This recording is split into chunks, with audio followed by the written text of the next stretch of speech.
जय जगन्नाथ।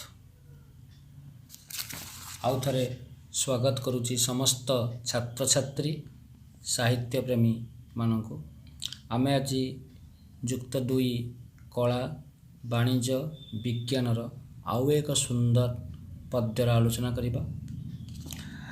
पद्यटीर ना हेउछि बड़पण, जार सृष्टिकर्ता होइछन्ति राधानाथ राय। तो बड़पण सृष्टि करने पूर्वर राधानाथ निज जीवन को समाज को अति सुंदर भाव अनुध्यान करिछन्ति।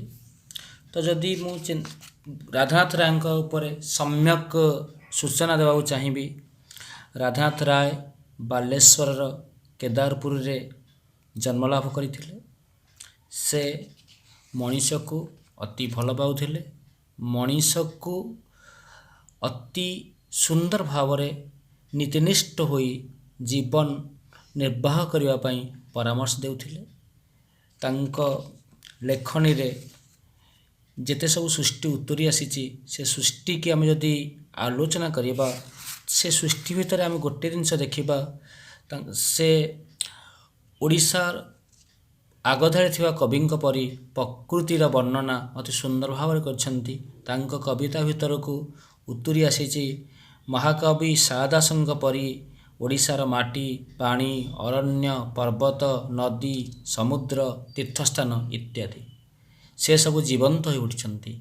आउ सबुठार बड़ कथा है तांको कवितारे आमे देखिबा पाश्चात्य आ पाश्चात्यर समन्वय, पाश्चात्य आ पाश्चात्यर मधुर मिलन। तांको लेखनी निश्चित अनेक गुड़िए कालजयी सृष्टि अच्छी। ता मध्यरु केते गुड़िए रचना संभार केदार गौरी, नंदी किशोरी, उषा, पार्वती, चंद्रभागा, चिलिका, दरबार इत्यादि। से मध्य अनेक गुड़िए गद्य सृष्टि करथिले। इतालीय युवा, विवेकी परी अनेक कालजयी प्रबंध। तांको कविता को जे पढ़िब, जे अनुभव करिया चाहिए, से निश्चित भाव में केउठी ना केउठी एक भिन्न स्वादर ओडिया साहित्यर एक भिन्न परिचय पाइब, जो साहित्य समाज को परिवर्तनर निश्चित भाव में शक्ति रखुला। तो आम विशेष भाव में कवि विषय आलोचना करिया नहीं। तुमे माने सही कवि विषय निहाती अधिक अधिका जानिबा दरकार। से तुमे कविता पछरे थिबा कविंकर जीवनी और विषय प्रवेश को भल भाव अध्ययन करिब। तो विषयर पृष्ठभूमि एया पठाणी सामंत हेउछन्ति एभଳି भरे ज्योतिर्विज्ञानी जहाँकर नाँ रे आमर आज जगन्नाथ मंदिर रे पठाणी सामंत पंजिका चले, जहाँकर लेखनी निश्चित गवेषणा लब्ध ज्ञान सिद्धांत दर्पण सारा विश्व को दिग्दर्शन देइछि ग्रह नक्षत्रंक गति विषय जानिबा पाई। सेही पठाणी सामंत को संबर्धना दबापाई कटक रे बारबाटी रे एक संबर्धना उत्सव आयोजन करा जाइथिला। सेही उत्सव रे ओडिशार अनेक राजा आ जमीदार माने निमंत्रित होइथिले। तो सेही उत्सव रे राजा जमीदार माने एभଳି भाव उग्राचरण करुथिले, मिछ बड़ाई देखुथिले, अहंकार देखुथिले, लोकमानकु हीनमन्य करुथिले। से कथा देखि राधानाथ राय मर्माहत होइछन्ति और अंतर रे अनेक क्षोभ जागृत होइछि। तो से तांको लेखनीरू शक्तिशाली लेखनीरू उतुरी उठुची एक कविता जार ना होउछि दरबार। से दरबार कविता रे से ए असार जीवनर अहंकार को दृढ़ निंदा करने सहित से महान मनीष मानू से समाज बड़ बड़ उच्च श्रेणी लोक मान आह्वान करछन्ति, तमे एभଳି एक मिछ अहमिका असारत शून्य मनीष पणिया पछरे न पड़ी, एई मिछ स्वार्थ पछे न पड़ी मनीष को भल पाओ, एभଳି एक धर्म आचरण कर, एभଳି जीवन यापन कर जेमिति धर्मपण ही तुम जीवन बड़पण हम। से दरबार कवितार किरदंश हेउछि आम पाठ्यपुस्तक अंतर्गत कविता बड़पण। आमे एबे बड़पण कवितारे कवि कौन वर्णना करछन्ति आमे से अनुसार आगको आगको कविताटी गतिशील करिबा। बड़पण कवि राधानाथ राय।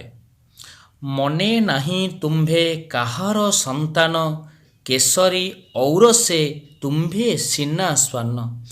ତ ଏହା କବିତାର ଏଇଠୁ ଆମ ପାଠ ପାଇଁ ଆରମ୍ଭ ହୋଇଛି। ତ ପ୍ରଥମେ ଆମେ ଦେଖିବା ବଡ଼ପଣ ଶବ୍ଦର ଅର୍ଥ କ'ଣ।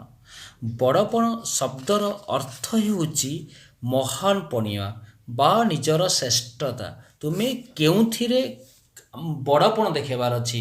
ସେ ସମୟ ରାଜାମାନେ ନିଜର ଧନରେ ବଡ଼ପଣ ଦେଖାଉଥିଲେ, କିଏ ଜ୍ଞାନରେ ବଡ଼ପଣ ଦେଖାଉଥିଲା, କିଏ ଶକ୍ତିରେ ବଡ଼ପଣ ଦେଖାଉଥିଲା। ତ କବିଙ୍କ ଭାଷାରେ ଏସବୁ ବଡ଼ପଣର କିଛି ମାନେ ନାହିଁ। ଏସବୁ ବଡ଼ପଣ ଏ ସଂସାରର କାଳ ଗର୍ଭରେ ନିଶ୍ଚିତ ଭାବରେ ବିଲୀନ ହୋଇଯିବ।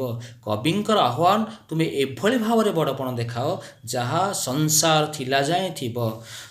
ତ କବିତାର ପ୍ରଥମ ଧାଡ଼ିରେ ମନେ ନାହିଁ ତୁମ୍ଭେ କାହାର ସନ୍ତାନ, ହେ ଦରବାରରେ ଯୋଗ ଦେଇଥିବା ସମସ୍ତ ରାଜାମାନେ ତୁମେ ତୁମର ପିତୃପୁରୁଷମାନଙ୍କୁ ଭୁଲି ଯାଇଛ।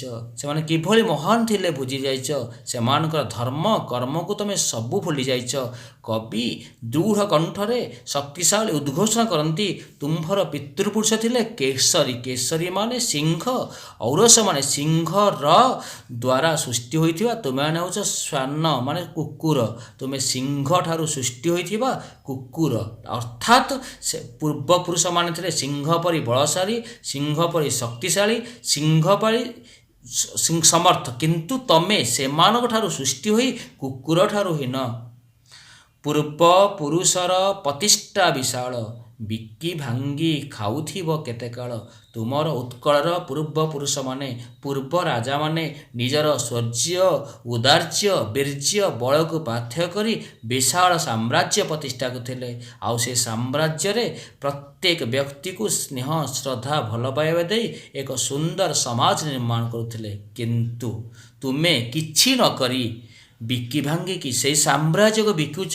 ସେଇ ପୂର୍ବପୁରୁଷର ନାମକୁ ବିକିକି ତୁମେ ଆଉ କେତେ ଦିନ ବଞ୍ଚିବ। ସେ ପ୍ରତିଷ୍ଠା ନିଜେ ତିଳେ ନ ବଢ଼ାଇ କରୁଥିବ ଆଉ କେତେ ତା ବଢ଼ାଇ। ସେଇ ପ୍ରତିଷ୍ଠାକୁ, ସେଇ ପୂର୍ବପୁରୁଷମାନଙ୍କର ସାମ୍ରାଜ୍ୟକୁ, ସେଇ ପୂର୍ବପୁରୁଷଙ୍କର ଭଲ କାମକୁ ତୁମେ ସେଥିରେ କିଛି ଯୋଗଦାନ ନ କରି କେବଳ କେତେ ଦିନ ଯାଙ୍କେ ସେଇ ନିଜ ବାପାମାନେ ଏଇଆ କରିଥିଲେ ଏଇଭଳି କହି କହି ନିଜର ବାହାବା ଦେଖାଉଥିବ, ନିଜର ଗର୍ବ କରୁଥିବ। ଥିଲେ ଆଗେ ଯେହୁ ଉତ୍କଳର ସ୍ୱାମୀ, ବହ୍ନି ଶିଖା ପରି ସଦା ଊର୍ଦ୍ଧ୍ୱଗାମୀ। ତୁମ୍ଭେ ହୋଇ ସେହି ବଂଶର ସନ୍ତତି, ଜଳଧାରା ପରି ହେଲ ଅଧୋଗତି। ପୂର୍ବରୁ ଉତ୍କଳର ସ୍ୱାମୀ ବୋଲେ ରାଜା। ଉତ୍କଳର ଯେଉଁ ରାଜାମାନେ ଥିଲେ ସେମାନେ ସେମାନଙ୍କର ଲକ୍ଷ୍ୟ ଥିଲା ଉତ୍କଳର ଉନ୍ନତି କରିବା। ସେମାନେ ସଦା ସର୍ବଦା ସମୃଦ୍ଧ ଉତ୍କଳର ସ୍ୱପ୍ନ ଦେଖୁଥିଲେ। ପ୍ରତି ମୁହୂର୍ତ୍ତରେ ଉତ୍କଳର ପ୍ରତି ମାଟି, ଗୋଡ଼ି, ପାଣି, ପବନ ସବୁର ଉନ୍ନତି ଦେଖି ସାରା ବିଶ୍ୱ ବ୍ରହ୍ମାଣ୍ଡରେ ଉତ୍କଳର ନାଁ କରିବା ପାଇଁ ସଦା ତତ୍ପର ଆଉ ପ୍ରତିଜ୍ଞାବଦ୍ଧ ଥିଲେ। ଅତଏବ ସେମାନଙ୍କର ଧର୍ମକୁ କବି ଅତି ଚତୁରତାର ସହିତ, ଅତି ବିଜ୍ଞତାର ସହିତ ବହ୍ନି ଶିଖା ସହିତ ତୁଳନା କରିଛନ୍ତି। ତ ବହ୍ନି ଶିଖା ମାନେ ଅଗ୍ନି ଶିଖା। ଅଗ୍ନି ସଦାବେଳେ ଉପରକୁ ହିଁ ଜଳେ। ବିଜ୍ଞାନର ଏକ ବିଶେଷ ଲକ୍ଷଣ ହେଉଛି ଅଗ୍ନି ପ୍ରତି ମୁହୂର୍ତ୍ତରେ ଉପରକୁ ଜଳିବ, ଯେଉଁ ପରିସ୍ଥିତିରେ ଥିଲେ ମଧ୍ୟ। ତ ବହ୍ନି ଯେପରି ଊର୍ଦ୍ଧ୍ୱଗାମୀ ସଦାବେଳେ, ଉତ୍କଳର ପୂର୍ବ ରାଜାମାନେ, ପୂର୍ବସୂରୀମାନେ, ଦରବାରରେ ଯୋଗ ଦେଇଥିବା ରାଜାମାନଙ୍କର ପୂର୍ବପୁରୁଷମାନେ ସଦା ଅଗ୍ନି ପରି ଊର୍ଦ୍ଧ୍ୱଗାମୀ ଥିଲେ। ମାତ୍ର ଦୁଃଖ ଆଉ ପରିତାପର ବିଷୟ, ତୁମ୍ଭେ ସେଇ ବଂଶର ସନ୍ତତି, ତୁମେ ସେଇ ବଂଶର ସୃଷ୍ଟି ହୋଇ ଯେଉଁ ବଂଶର ରାଜାମାନେ ଅଗ୍ନି ପରି ଥିଲେ, ତୁମର ପ୍ରକୃତି କିଭଳି ନା ଜଳଧାରା ପରି ହେଲ ଅଧୋଗତି। ଜଳ ଯେମିତି ନିମ୍ନକୁ ଯାଏ, ତୁମେ କର୍ମ, ଦୀକ୍ଷା, ଶିକ୍ଷା ସବୁଥିରେ ଅଧୋଗତି ହେଲ। ତୁମେ ଜଳ ଯେମିତି ନିମ୍ନକୁ ଗମ କରେ, ତୁମର ପ୍ରକୃତି ନୀତି ଗତି ଅନୁସାରେ ନିଜ ତଳକୁ ଯିବା ସହିତ ରାଜ୍ୟକୁ ମଧ୍ୟ ତଳକୁ ନେଇ ଚାଲିଲ। ତୁମ୍ଭ ପିତୃଗଣ ପରମ ଉଦାର, ରାଜ୍ୟ ମଣୁଥିଲେ ଏକ ପରିବାର। ହେ ଦରବାରରେ ଯୋଗ ହୋଇଥିବା ଲୋଭୀ, ଧ୍ୱଂସକାରୀ, ଅହଙ୍କାରୀ, ବଡ଼ିମା ସର୍ବସ୍ୱ ରାଜାମାନେ, ତମେ ଦେଖ ତମର ବାପାମାନେ ପରମ ଉଦାର ଥିଲେ। ଉଦାର ମାନେ ଦୟାଶୀଳ। ତାଙ୍କ ହୃଦୟ ଭିତରେ ଦୟା, କ୍ଷମା, ସ୍ନେହ, ପ୍ରେମର ଗଙ୍ଗା ପ୍ରତି ମୁହୂର୍ତ୍ତରେ ପ୍ରଭାବିତ ହେଉଥିଲା। ଅତଏବ ରାଜ୍ୟକୁ ସେମାନେ ଏକ ପରିବାର ବୋଲି ଭାବୁଥିଲେ। ରାଜ୍ୟର ପ୍ରତ୍ୟେକ ମଣିଷ ତାଙ୍କ ପରିବାରର ଅଂଶ ବୋଲି ଭାବୁଥିଲେ।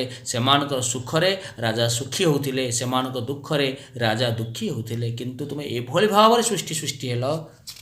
କବିଙ୍କ ଭାଷାରେ, କାହିଁ ଗଲା ସେଇ ପ୍ରାଚୀନ ସୁଧାରା, ରାଜା ପ୍ରଜା ଏବେ ହେଲେ ବାଜପାରା। ସେ ସୁନ୍ଦର ସୁଧାରା, ସେ ସୁନ୍ଦର ଧାରା କୁଆଡ଼େ ଗଲା? ଯେଉଁ ଧାରାରେ ରାଜା ହେଉଥିଲେ ପରିବାରର ମୁଖ୍ୟ ଆଉ ରାଜ୍ୟବାସୀ ହେଉଥିଲେ ପରିବାର, ସେ ସୁନ୍ଦର ଧାରା କୁଆଡ଼େ ଗଲା? ଆଜି ତୁମେମାନେ ଏଭଳି ଏକ ଧାରା ସୃଷ୍ଟି କରିଛ। ରାଜା ପ୍ରଜା ହେଲେ ଏବେ ବାଜପାରା। ରାଜାମାନେ ହେଲେ ବାଜାମାନେ ହେଉଛି ଆମର ହେଉଛି ଶାଗୁଣା ପକ୍ଷୀ, ଆଉ ପ୍ରଜାମାନେ ହେଲେ ପାରା।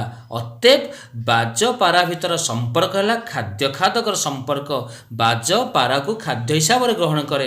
ତ ରାଜାମାନେ ରାଜ୍ୟର ପ୍ରତ୍ୟେକ ବ୍ୟକ୍ତିକୁ ନିଜର ଖାଦ୍ୟ ହିସାବରେ ଭାବିଲେ, ଅର୍ଥାତ୍ ରାଜାମାନେ ପ୍ରତି ମୁହୂର୍ତ୍ତରେ ପ୍ରଜାମାନଙ୍କୁ ଶୋଷଣ କଲେ, ସେମାନଙ୍କର ଆୟରେ ଭାଗ ରଖିଲେ, ପ୍ରତି ମୁହୂର୍ତ୍ତରେ ସେମାନଙ୍କୁ ଲୁଣ୍ଠନ କଲେ।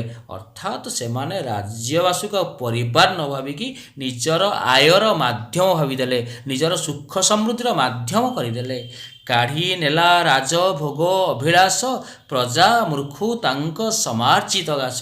ରାଜ ହେବାର ଅଭିଳାଷ, ଭୋଗବିଳାସର ଅଭିଳାଷ, ପ୍ରତି ମୁହୂର୍ତ୍ତରେ ଆନନ୍ଦ ଭିତରେ ରହିବାର ଇଚ୍ଛା, ପ୍ରଜାଙ୍କ ମୁଖରୁ ପ୍ରଜାଙ୍କ ଠାରୁ ତାଙ୍କ ସମାର୍ଜିତ ଗ୍ରାସ। ସମାର୍ଜିତ ଗ୍ରାସର ଅର୍ଥ ହେଉଛି ଶ୍ରମ ଦ୍ୱାରା ସେମାନେ ନିଜ ଉଦର ପାଇଁ ଅର୍ଜିତ କରିଥିବା ଖାଦ୍ୟ ପଦାର୍ଥକୁ ରାଜାମାନେ ନିଜ ପାଇଁ ଛଡ଼ାଇ ନେଲେ। ଆଠବାରୁ ଦୁଃଖଦ ଆଉ ନିନ୍ଦିତ କଥା ଗୋଟେ ରାଜା ପାଇଁ କ'ଣ ହେଇପାରେ? ଦେଶୀ ହୋଇ ତୁମ୍ଭେ ଆଚରିଲ ନୀତି, ନିର୍ମମ ବିଦେଶୀ ସର୍ବ ଶୋଷୀ ନୀତି। ତୁମେ ହେଉଛ ଆମ ରାଜ୍ୟର ରାଜା, ସମ୍ପୂର୍ଣ୍ଣ ଭାବରେ ତୁମ ରକ୍ତରେ ସ୍ୱଦେଶ ମାଟିର ରକ୍ତ ବହୁଛି, ତଥାପି ତୁମେ ସ୍ୱଦେଶ ସନ୍ତାନ ହୋଇ, ଉତ୍କଳର ସନ୍ତାନ ହୋଇ ତୁମେ କିଭଳି ଭାବରେ ନିର୍ମମ ଯନ୍ତ୍ରଣାଦାୟକ ବିଦେଶୀ ସର୍ବଶୋଷୀ ନୀତି ଅର୍ଥାତ୍ ସବୁକିଛି ଲୁଟି ନେବାର ନୀତିକୁ ଆପଣାଇ ନେଲ। ବାତ୍ସଲ୍ୟ ନବାନ୍ଧି ପ୍ରଜାଙ୍କର ଚିତ୍ତ, ବିଦେଶୀ ସଙ୍ଗୀନେ କଲ ତାଙ୍କୁ ଭିତ। ବାତ୍ସଲ୍ୟ ଭାବରେ, ସନ୍ତାନ ଭାବରେ ରାଜ୍ୟବାସୀଙ୍କୁ ପାଳନ କରିବା କଥା। ପ୍ରଜାଙ୍କର ସୁଖରେ ରାଜାଙ୍କର ସୁଖ। ଏଇ ପ୍ରଜା ଏଇ ସ୍ନେହ ଚାହେଁ, ସ୍ନେହ ବଦଳରେ ସମ୍ମାନ ଦିଏ, କିନ୍ତୁ ତୁମେ ସମ୍ମାନ ନ ଦେଇ ସେମାନଙ୍କୁ ପ୍ରତି ମୁହୂର୍ତ୍ତରେ ବିଦେଶୀ ବନ୍ଧୁକ ଦେଖାଇ ଭୟଭୀତ କରାଇ ଚାଲିଲ। ଗନ୍ତା ଘର ହେଲା ତୁମ୍ଭର ସର୍ବସ୍ୱ, ସର୍ବସ୍ୱ ପ୍ରାସାଦ ଗାଭୀ ହସ୍ତି ଅଶ୍ଵ। ତୁମର ସବୁକିଛି ହେଲା ଗନ୍ତାଘର। ଗନ୍ତାଘର ଶବ୍ଦର ଅର୍ଥ ହେଉଛି ମାଲଖାନା। ତୁମର ଲକ୍ଷ୍ୟ ହେଲା ମାଲଖାନା କିଭଳି ଆମେ ପୁରେଇବୁ। ତୁମର ସର୍ବସ୍ୱ ପ୍ରାସାଦ, ଘର, ଗାଈ, ହସ୍ତି ମାନେ ହାତୀ, ଅଶ୍ଵ ମାନେ ଘୋଡ଼ା, ଏସବୁକୁ ଅର୍ଜନ କରିବା ତୁମର ଲକ୍ଷ୍ୟ ହେଲା। ରାଜା ଧର୍ମ ହେଲା ପ୍ରଜା ଧନ ବୁହା, ମନ୍ତ୍ରୀ ହେଲେ ଖଳ ଖଣ୍ଟ କାନ କୁହା। ରାଜାଙ୍କର ଧର୍ମ ହେବା କଥା ରାଜ୍ୟ ପାଳନ, ପ୍ରଜାଙ୍କୁ ଶ୍ରଦ୍ଧା ଦେବା, ପ୍ରଜାଙ୍କର ଉନ୍ନତି କରିବା, ରାଜ୍ୟରେ ଜଳସେଚନ ବ୍ୟବସ୍ଥା କରିବା, ରାଜ୍ୟର ଲୋକଙ୍କୁ ଶ୍ରମ ଦେବା, ରାଜ୍ୟର ଲୋକଙ୍କୁ ରୋଜଗାର ଦେବା। ଏସବୁ ନକରି ପ୍ରଜାଙ୍କର ଧର୍ମ କ'ଣ ହେଲା ନା ପ୍ରଜା ଧନ ବୁହା, ସମ୍ପୂର୍ଣ୍ଣ ଭାବରେ ଅଲଗା ହୋଇଗଲା। ପ୍ରଜାଙ୍କଠୁ କିଭଳି ଭାବରେ ତାଙ୍କ ଧନକୁ ଲୁଣ୍ଠନ କରିବା ରାଜାଙ୍କର ଲକ୍ଷ୍ୟ ହୋଇଗଲା। ତ ମନ୍ତ୍ରୀମାନେ ହେଲେ ଖଳ, ମନ୍ତ୍ରୀମାନେ ହେଲେ ଖରାପ ପ୍ରକୃତିର ହୋଇଗଲେ।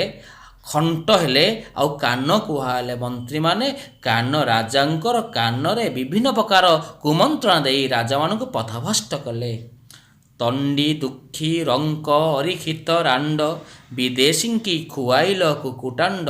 ତୁମର ଶୋଷଣ ଏତେ ମାତ୍ରାରେ ବଢ଼ିଗଲା, ଦୁଃଖୀ ଲୋକମାନଙ୍କୁ ମଧ୍ୟ ତୁମେ ତଣ୍ଡି ମାନେ ଦଣ୍ଡ ଦେଲ। ଗରିବ ଲୋକ ଯାହାର କେହି ନାହାନ୍ତି, ଅରିକ୍ଷିତ ଲୋକ ଯାହାର କେହି ସହାୟ ନାହାନ୍ତି, ଆଉ ରାଣ୍ଡ ଯାହାର ମାନେ ସେ ସବୁଠାରୁ ଦେଇଯାଇଛି, ସ୍ୱାମୀ ନାହିଁ ପାଖରେ, ଏକୁଟିଆ ହୋଇଯାଇଛି, ତମେ ମଧ୍ୟ ତମ ଲୁଣ୍ଠନରୁ ସେମାନେ ମଧ୍ୟ ବାଦ ପଡ଼ିଲେନି। ତୁମେ କ'ଣ କର ସେମାନଙ୍କୁ ଲୁଣ୍ଠନ କରିକି? ବିଦେଶୀକୁ ଖୁଆଇଲ କୁକୁଟାଣ୍ଡ। ବିଦେଶୀମାନଙ୍କୁ ସମ୍ମାନ ଦେବା ପାଇଁ, ସେମାନଙ୍କୁ ଶ୍ରଦ୍ଧା ଦେବା ପାଇଁ କୁକୁଟାଣ୍ଡ ମାନେ କୁକୁଡ଼ାର ଅଣ୍ଡା ଦେଇ ସେମାନଙ୍କର ସତ୍କାର କଲ। ଆଠୁ ହୀନ କଥା କ'ଣ ଆଉ ହେଇପାରେ? ନ ପାଇଲେ ଦୁଃଖୀ ପ୍ରଜା ଖୁଦ କୁଣ୍ଡା, ନେଲେ ଘିଅ ଅଟା ସଙ୍ଗେ ଛାଗ ମୁଣ୍ଡା। କାଣ୍ଡ ଜ୍ଞାନହୀନ କାଣ୍ଡ ପୁଷ୍ଟ ହୁଣ୍ଡା। ନ ପାଇଲେ ଦୁଃଖୀ ପ୍ରଜା ଖୁଦ କୁଣ୍ଡା। ଉଦର ପୋଷଣ କରିବା ପାଇଁ ତୁମେ ଏଭଳି ରାଜା ଯେ ଗରିବ ପ୍ରଜାମାନେ ମୁଠାଏ ଖୁଦ ମଧ୍ୟ ପାଇଲେନି, କିନ୍ତୁ ତମ ଦ୍ୱାରା କାଣ୍ଡପୁଷ୍ଟ ହୁଣ୍ଡା ମାନେ ଅଜ୍ଞାନ ଅସ୍ତ୍ର ବ୍ୟବସାୟୀମାନଙ୍କୁ କାଣ୍ଡପୁଷ୍ଟ ହୁଣ୍ଡା କୁହାଯାଏ। ସେମାନେ କ'ଣ ନେଲେ ନା ଘିଅ ନେଲେ, ଅଟା ନେଲେ, ତା ସହିତ ଛାଗମୁଣ୍ଡା ଆଦି ବିଭିନ୍ନ ସମ୍ପଦ ମାନେ ଛେଳି ମୁଣ୍ଡ ମଧ୍ୟ ନେଲେ। ଅଭିଷ୍ଟ ଦେବତା କଲ ଲୋଭ ପ୍ରେତ ନଚେ ତିଲ ଖାଇ ବିପଦରେ ବେତ। ତୁମେ ଅଭିଷ୍ଟ ଦେବତାକୁ ମଧ୍ୟ ଲୋଭ କରି ବସିଲ। ଅଭିଷ୍ଟ ଦେବତା ତୁମକୁ ବିଭିନ୍ନ ପ୍ରକାର ପ୍ରକୃତି ମାଧ୍ୟମରେ ଚେତନା ଦେଲେ ମଧ୍ୟ ପ୍ରକୃତିର ମାଡ଼ ଖାଇଲେ ମଧ୍ୟ ତୁମେ ଚେତନା ପାଇଲ ନାହିଁ ବା କେବେ ସଚେତନ ହେଲ ନାହିଁ। ଏଭଳି ସଚେତନ ନ ହେବ ଏ ରାଜ୍ୟ ଭାସିଯିବ, ରାଜା ଭାସିଯିବେ, ତୁମର କୀର୍ତ୍ତି କିଛି ରହିବ ନାହିଁ। କବି ଏଠି ସୂଚାଇ ଦେଇଛନ୍ତି। ଆମେ ପୁନର୍ବାର କବିତାଟିକୁ ଆର କ୍ଲାସ୍ରେ ଗତିଶୀଳ କରାଇବା।